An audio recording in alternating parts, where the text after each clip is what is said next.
रियासत में सदस्यता के लिए रियासत में सदस्यता के लेखक कौन हैं? रियासत में सदस्यता के लेखक कौन हैं? चलिए बताइएगा सही आंसर क्या होगा।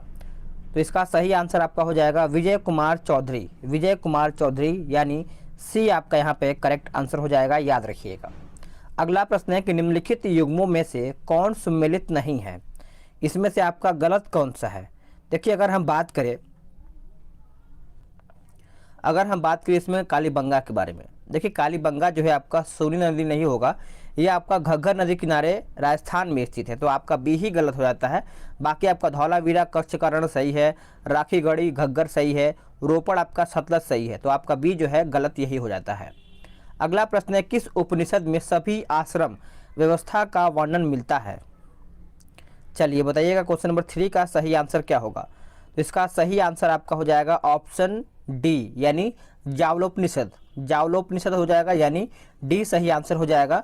इसी में देखा है तो 4 आश्रम व्यवस्था किया गया है, ब्रह्मचर्य, गृहस्थ, वानप्रस्थ एवं संन्यास का विवरण देखने को मिलता है। नेक्स्ट क्वेश्चन कि बौद्ध संघ में प्रथम विभाजन हुआ था। बौद्ध संघ में प्रथम विभाजन हुआ था, तो ये आपका हो जाएगा ऑप्शन बी वैशाली। बौद्ध संघ का प्रथम विभाजन स्वावीर व महासंधिक में वैशाली में कालाशोक के समय द्वितीय बौद्ध संगीति में संपन्न हुआ था। नेक्स्ट क्वेश्चन है क्वेश्चन नंबर 5। बोला गया है कि महाराजा रंजीत सिंह के उत्तराधिकारी कौन बने हैं? महाराजा रंजीत सिंह के उत्तराधिकारी कौन बने हैं? तो आप सब लोग याद रखिएगा खड़क सिंह। खड़क सिंह कब? तो 1839 में। आप सब लोग याद रखिएगा कि 1839 में रंजीत सिंह की मृत्यु के बाद खड़क सिंह को उत्तराधिकारी चुना गया था, उनके मृत्यु के बाद। अगला प्रश्न है कि ऐहोल अभिलेख का संबंध किस शासक से है? ऐहोल अभिलेख का संबंध जो है आपका कौन से शासक से है? तो आप सब लोग याद रखिएगा पुलकेशिन द्वितीय हो जाएगा, सी आपका करेक्ट आंसर हो जाएगा। अगला प्रश्न है किताब उल यामिनी किसकी रचना है? किताब उल यामिनी जो है यह आपका किसका रचना है? तो आप सब लोग याद रखिएगा उत्बी का। किसका? उत्बी यानी सी करेक्ट आंसर हो जाएगा। अगला है कि बल्भाचार्य प्रवर्तक थे। बल्भाचार्य जो थे किसके प्रवर्तक थे? तो आप सब लोग याद रखिएगा इसका आंसर आपका हो जाएगा ऑप्शन डी शुद्ध द्वैतवाद। शुद्ध द्वैतवाद यानी डी करेक्ट आंसर हो जाएगा, नोट डाउन कर सकते हैं। इसमें आपका देखा है तो परियोजना दिया गया है और नदी दिया गया है, जिसमें आपका मिलान करके बताना है कौन कौन आपका इसमें सम्मिलित है। तो चलिए देख लेते हैं। बगलिहार की अगर हम बात करें तो बगलिहार ये आपका चला जाएगा चिनाब। उकाई की अगर हम बात करें तो ये आपका हो जाएगा ताप्ती। तुलबुल आपका हो जाएगा झेलम और जायकवाड़ी जो है ये आपका हो जाएगा गोदावरी में। तो ऑप्शन के हिसाब से अगर हम बात करें तो ये आपका सी सही आंसर हो जाएगा, याद रखिएगा। चलिए आगे देखते हैं अगला प्रश्न क्या है। अगला प्रश्न है कि हेक्टर मुनरो संबंधित था किससे? हेक्टर मुनरो जो था ये आपका किससे संबंधित था? तो ये आपका संबंधित था बक्सर का युद्ध। बक्सर का युद्ध यानी सी सही आंसर हो जाएगा। नेक्स्ट क्वेश्चन कि नाट्य शास्त्र किसकी रचना है? नाट्य शास्त्र जो है ये आपका किसकी रचना है? तो आप सब लोग याद रखिएगा भरत मुनि का है। किसका? भरत मुनि यानी डी करेक्ट आंसर हो जाएगा। नेक्स्ट क्वेश्चन कि आनंद मोहन द्वारा स्थापित संस्था कौन सा है? कौन सा? आनंद मोहन द्वारा। तो ऑप्शन के हिसाब से आप सभी लोग आंसर करिएगा इसका सही आंसर क्या होगा। देखिए इसका सही आंसर की बात करें तो इंडियन एसोसिएशन। आनंद मोहन बोस एवं सुरेंद्रनाथ बनर्जी द्वारा इंडियन एसोसिएशन की स्थापना किया गया था। बॉम्बे एसोसिएशन जगन्नाथ शंकर सेठ के द्वारा किया गया है। तो आप सभी लोग याद रखिएगा बॉम्बे एसोसिएशन के बारे में भी। नेक्स्ट क्वेश्चन क्या है कि भारत सरकार ने भारतीय खेल प्राधिकरण की स्थापना कौन से वर्ष में किया था, यानी कब किया गया था? तो इसका आंसर आप सभी लोग याद रखिएगा 1984 में किया गया था, यानी ए करेक्ट आंसर हो जाएगा। नेक्स्ट क्वेश्चन कि किस वर्ष से भारतीय नोटों पर महात्मा गांधी का चित्र अंकित किया जाने लगा है? तो यह आपका किया गया है 1996 यानी डी करेक्ट आंसर हो जाएगा। आगे देखेंगे अगला प्रश्न है 15 नंबर कि मुगल शासक अकबर ने किस गुरु से गोइंदवाल जाकर भेंट की और उनकी पुत्री बीवी भानी को कुछ जमीनें भी दिया था?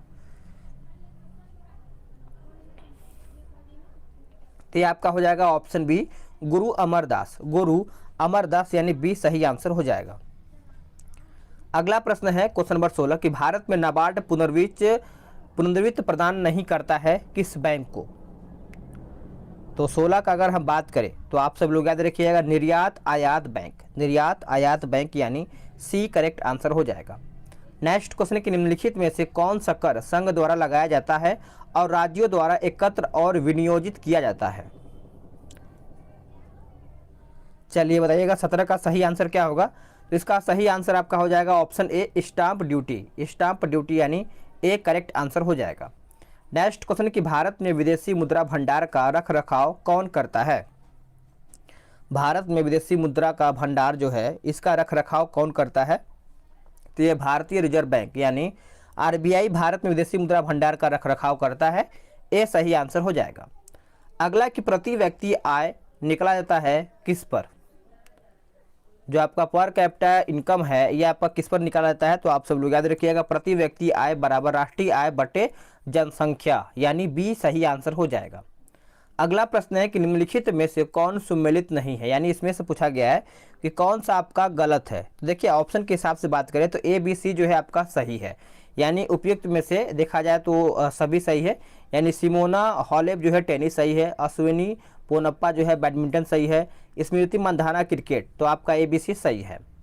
नेक्स्ट क्वेश्चन में बोला गया है कि भारत में सुनामी वार्निंग सेंटर कहाँ पर अवस्थित है। भारत में सुनामी वार्निंग सेंटर जो है आपका कहाँ पर स्थित है। तो ये आपका देखा जाए तो हैदराबाद में स्थित है। डी सही आंसर हो जाएगा। अगला है कि पाइका विद्रोह के प्रमुख नेतृत्वकर्ता कौन थे। पाइका विद्रोह, तो सही आंसर आपका हो जाएगा बख्शी जगबंधु। बख्शी जगबंधु यानी सी सही आंसर हो जाएगा। यह उड़ीसा में ब्रिटिश ईस्ट इंडिया कंपनी के शासन के विरुद्ध विद्रोह था। पाइका विद्रोह बख्शी जगबंधु द्वारा 1817 ईस्वी में शुरू किया गया था। अगला प्रश्न है क्वेश्चन नंबर 23 कि पूर्वी तटीय मैदान का एक अन्य नाम क्या है।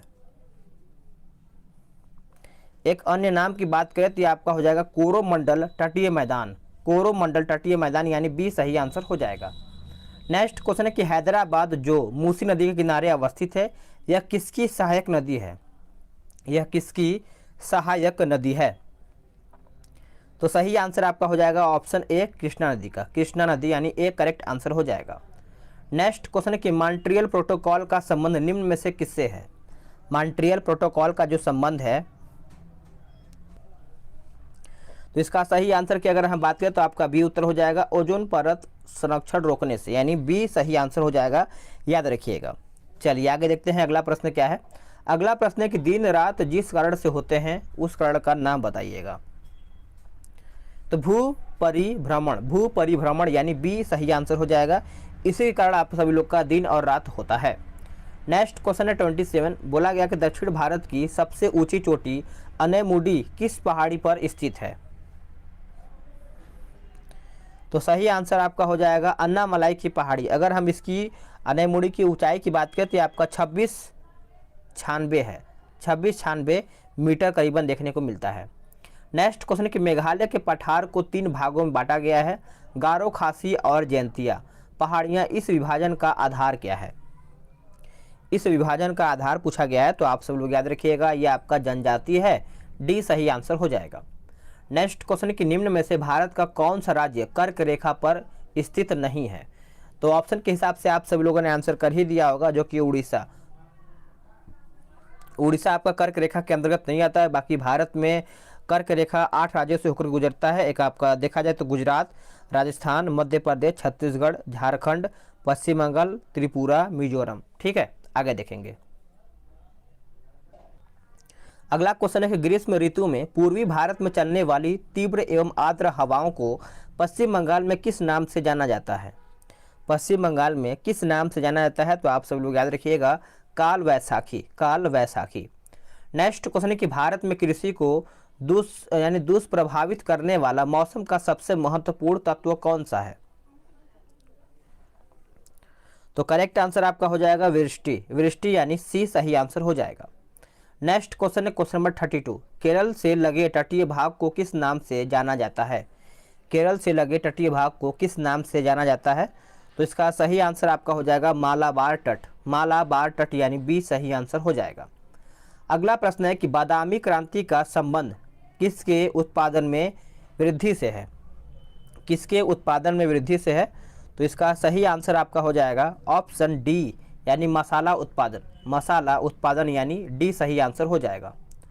अगला प्रश्न है कि 2011 की जनगणना के रिपोर्ट के अनुसार भारत का सर्वाधिक जनसंख्या घनत्व वाला राज्य कौन सा है?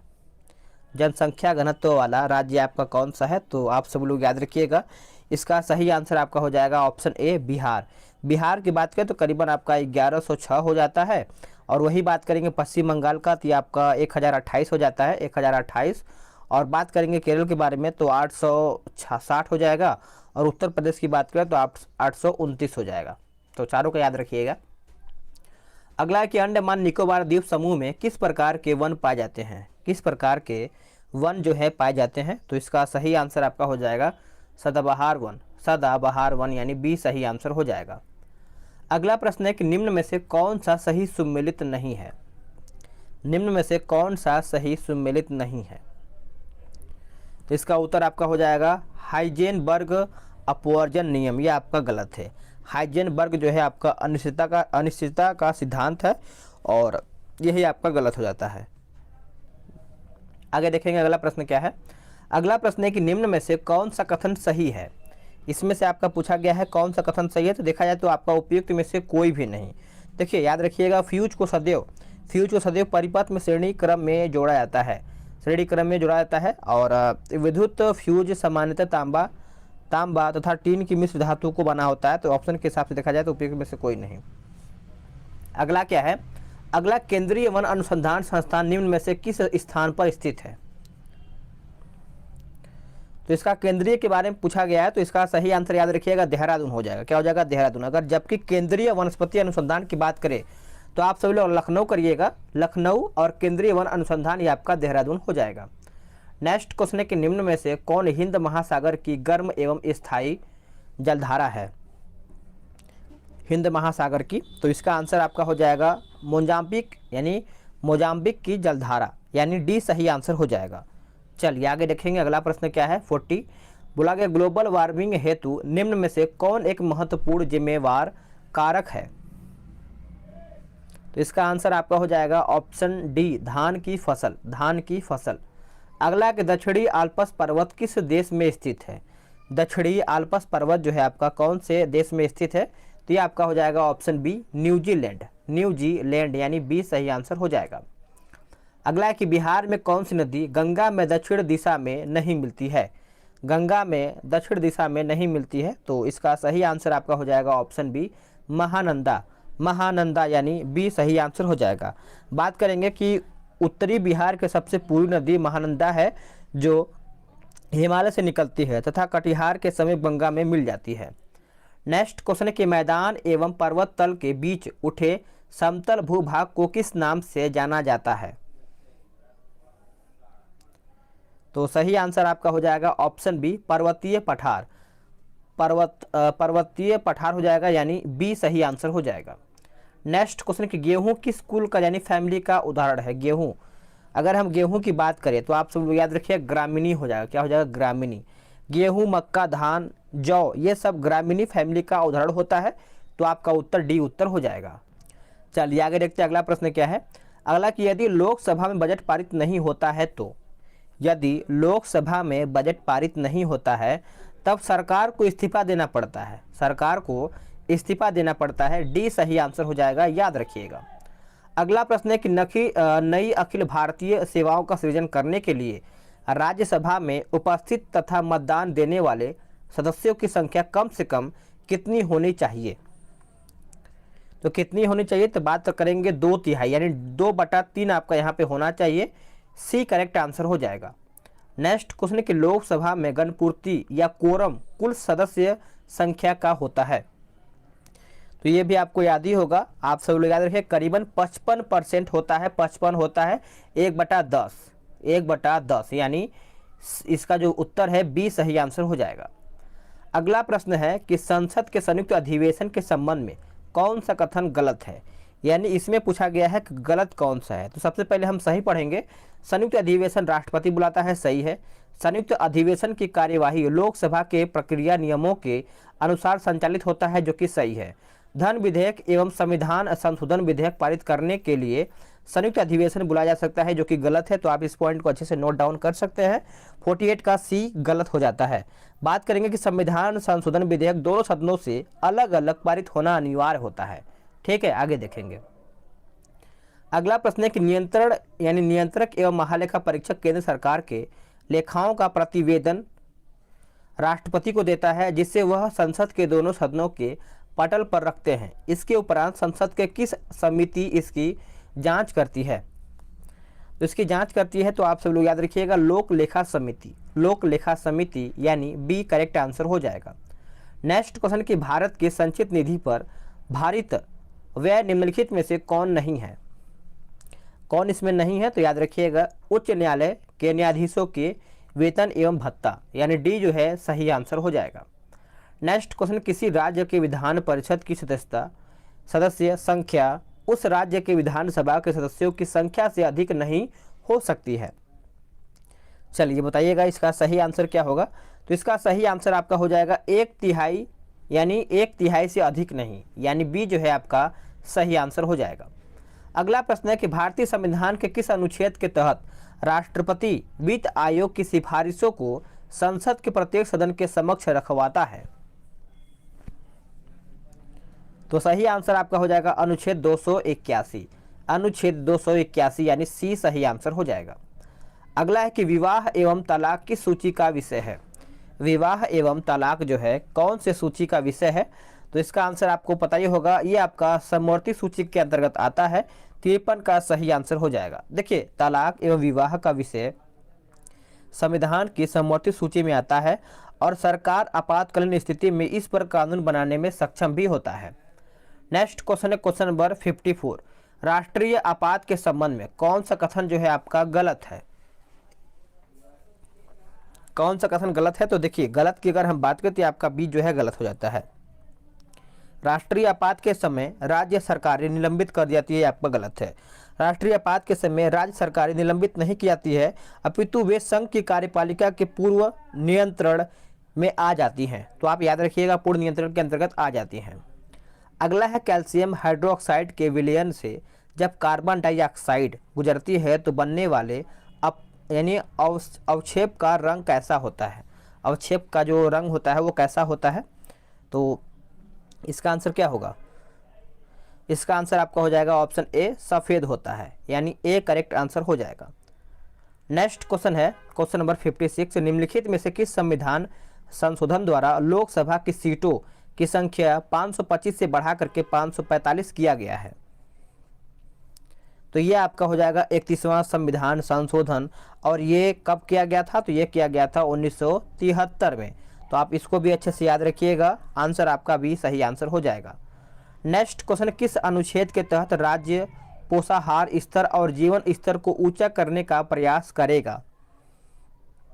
तो इसका सही आंसर आपका हो जाएगा ऑप्शन बी अनुच्छेद 47। अनुच्छेद 47 यानी बी सही आंसर हो जाएगा। नेक्स्ट क्वेश्चन कि ए बी रक्त समूह में याद रखिएगा एंटीबॉडी नहीं रहते हैं। एंटीबॉडी नहीं रहते हैं, यानी बी सही आंसर हो जाएगा। अगला प्रश्न क्या है? तो इसका आगे देखते हैं। अगला प्रश्न क्या है कि प्रिज्म से गुजरने पर सूर्य के प्रकाश की किरणें विभिन्न रंगों में बढ़ जाती हैं, ऐसा क्यों? अगर हम बात करें ऐसा, तो आप सभी लोग याद रखिएगा प्रिज्म की दोनों सतहों पर किरणों का विचलन होता है, यानी बी जो है आपका सही आंसर हो जाएगा, याद रखिएगा। आगे देखेंगे अगला प्रश्न क्या है कि उत्प्लावन बल निर्भर करता है किस पर? देखिए, उत्प्लावन बल की अगर हम बात करें तो आप सब लोग याद रखिएगा विस्थापित द्रव्य के घनत्व पर निर्भर करता है, बी सही आंसर आपका यहाँ पे हो जाएगा। नेक्स्ट क्वेश्चन है कि निम्नलिखित में से किस चुंबकीय पदार्थ को चुंबकीय क्षेत्र में रखे जाने पर क्षेत्र की विपरीत दिशा में चुंबकीय हो जाते हैं? चुंबकीय हो जाते हैं, तो इसका सही आंसर आपका हो जाएगा प्रति चुंबकीय पदार्थ, यानी ए आपका सही आंसर हो जाएगा। निम्नलिखित में से कौन सा तत्व सभी अम्लों में निश्चित रूप से उपस्थित होता है? तो इसका आंसर याद रखिएगा हाइड्रोजन आपका करेक्ट आंसर हो जाएगा। अगला प्रश्न है किसी पदार्थ का उपचयन होता है यदि उसमें ऑक्सीजन की वृद्धि हो तब? ऑक्सीजन की वृद्धि हो, यानी ए आपका सही आंसर हो जाएगा। चोट लगने पर रक्त स्राव को रोकने एवं रक्त जमने में कौन सा तत्व सहायक होता है? कौन सा तत्व है जो आपका सहायक होता है? तो आप सब लोग याद रखिएगा, थ्रोम्बोसाइट्स हो जाएगा, यानी डी जो है आपका करेक्ट आंसर हो जाएगा। इसका मुख्य कार्य शरीर में उपस्थित हार्मोन और प्रोटीन उपलब्ध कराना भी होता है। अगला है, केवल कार्बन और हाइड्रोजन वाले कार्बनिक यौगिक निम्नलिखित में से क्या कहलाते हैं? क्या कहलाते हैं? तो इसका सही आंसर आपका हो जाएगा हाइड्रोकार्बन। हाइड्रोकार्बन यानी ए आपका सही आंसर हो जाएगा। नेक्स्ट क्वेश्चन है कि निम्न में से किस एक की एक समान विमान नहीं होती है? तो इसका आंसर आपका हो जाएगा घनत्व एवं विशिष्ट घनत्व। घनत्व एवं विशिष्ट घनत्व बी सही आंसर हो जाएगा। अगला प्रश्न है कि वित्त यानी पित्त लवण में निम्न में से कौन सी विटामिनों की आहार नाल द्वारा अवशोषण में मदद करते हैं? तो क्या होगा इसका आंसर? तो इसका आंसर हो जाएगा विटामिन ए, डी, ई व के। ए, डी, ई व के यानी डी आपका सही आंसर हो जाएगा। अगला है कि निम्न में से कौन सा पादप हार्मोन है? इनमें से पूछा गया है कि कौन सा पादप हार्मोन है, तो आप सब लोग याद रखिएगा साइटोकाइनिन। साइटोकाइनिन यानी सी सही आंसर हो जाएगा। अगला है कि मोमबत्ती का जलना है। मोमबत्ती का जलना है, तो आप सब लोग याद रखिएगा ए और बी दोनों हो जाएगा, रासायनिक परिवर्तन और भौतिक परिवर्तन। याद रखिएगा सी आपका सही आंसर हो जाएगा। अगला है कि जल की कठोरता के निम्नलिखित में से कौन से तत्व उत्तरदायी हैं? जल की कठोरता के लिए निम्नलिखित में से कौन से उत्तरदायी तत्व हैं? तो इसका आंसर आपका हो जाएगा कैल्शियम और मैग्नीशियम। कैल्शियम और मैग्नीशियम भी सही आंसर हो जाएगा। अगला क्या है, चलिए आगे देखते हैं। बोला गया कि एक द्विघनात्मक आयन M का इलेक्ट्रॉनिक विन्यास 2, 8, 14 है तथा परमाणु भार 56 हो तो इसके नाभिक में न्यूट्रॉन की संख्या क्या होगी? तो नाभिक की अगर हम बात करें तो आप सब लोग याद रखिएगा 32 आपका हो जाएगा, यानी बी जो है आपका करेक्ट आंसर हो जाएगा। अगला है कि विलयन का सबसे प्रमुख गुण कौन सा है? विलयन का सबसे प्रमुख गुण कौन सा है? तो ये आपका समांग होना, यानी ए करेक्ट आंसर हो जाएगा। अगला प्रश्न है कि निम्नलिखित में से कौन त्रिबंधक तत्व है? कौन त्रिबंधक तत्व है? तो इसका आंसर आपका हो जाएगा ऑप्शन डी नाइट्रोजन। नाइट्रोजन यानी डी सही आंसर हो जाएगा। लिटमस किसके यानी लिटमस जो है आपका किससे प्राप्त होता है? तो इसका सही आंसर आपका हो जाएगा, ये आप कमेंट करके बताइएगा, सिंपल है आप बता पाएंगे। अगला है कि आवर्त सारणी की किस उपवर्ग को हैलोजन वर्ग कहा जाता है?